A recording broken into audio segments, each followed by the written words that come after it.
So Mike Cernovich was holding an event in New York City, and it was just an event celebrating Trump's presidency and a year after his inauguration. It was going to be just some people going to party.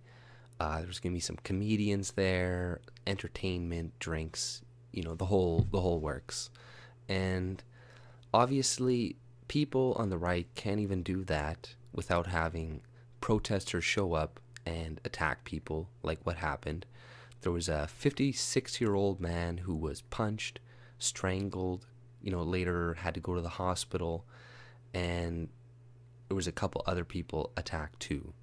But he suffered the most serious of the injuries. And it seems to me like that guy was trying to like murder him, right? The 56-year-old guy who was the victim. It seemed like the assailant, the 30-year-old David Campbell, I believe, was trying to kill him, right? If you're strangling somebody, you punch them in the head and they like pass out and their head like hits the curb, and then you proceed to strangle them. That's a little bit overdoing it, dude. You need to calm the fuck down.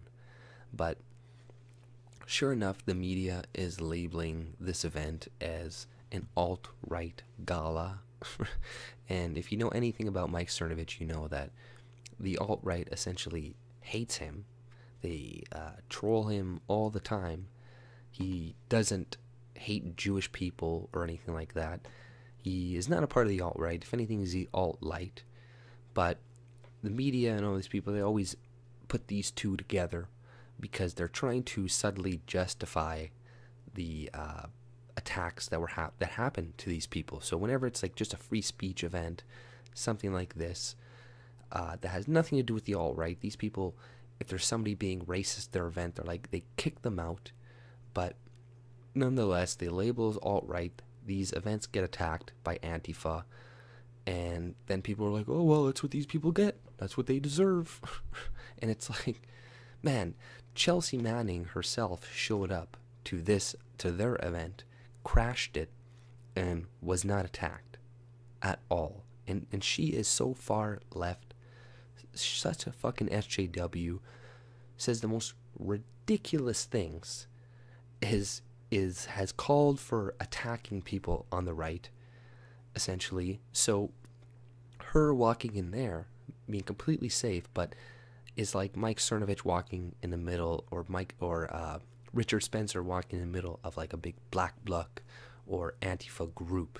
Do you think he would be okay? Do you think he would be safe? So clearly we know who the more violent of the two groups are. So let's stop pretending like the alt-right is the problem and stuff. It's not. It's these lunatics who show up to events, attack old people, old men, try to kill them because they're having a party. They weren't even espousing their ideology or anything like that. They were just having a gathering. Like, is this normal to have, like, did this happen under Bush and stuff? That when just random his supporters would have like parties and stuff, that they would be attacked. Like, imagine if Tea Party showed up after, parties, that there was parties for Obama and stuff, and Tea Party show up and start like attacking people at just random get-togethers and stuff, not even political events or anything like that. So it's insane, and the media is goading it on. They're like, how they release articles like punch a Nazi, blah blah blah, do all this shit. It's justified to attack these people, whatnot, and then by labeling groups who are not a part of the alt-right or are not associated with Nazis or whatever as Nazis.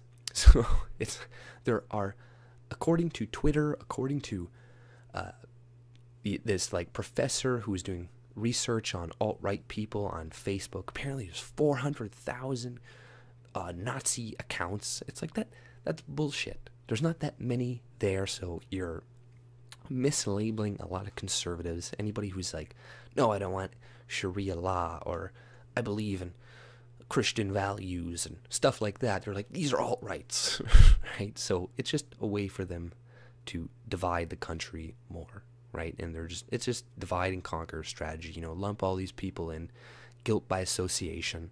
That's why whenever somebody along this side, like the alt-right or just even more a centrist liberal type person, wants to have a conversation with these people, then they get labeled as like an enabler of the alt-right at the very least. Right? They don't want people to have conversations with them. They don't have anything to do with them, and they use them as a tool to smear people. And they're not even, like I said, like in another one of my videos, a biggest threat or a threat whatsoever. It's the Marxists, it's the leftists, it's groups like this that show up. And a lot of liberals are not saying anything about it because they agree with this. Like they themselves wouldn't go out and do the attacking and all this stuff, but they're silent on it. They're not really speaking out against it as they should, because eventually, it's going to happen to them if things shift one day, right? The pendulum shifts, and then you'll have nobody speaking out for you because you were fucking silent.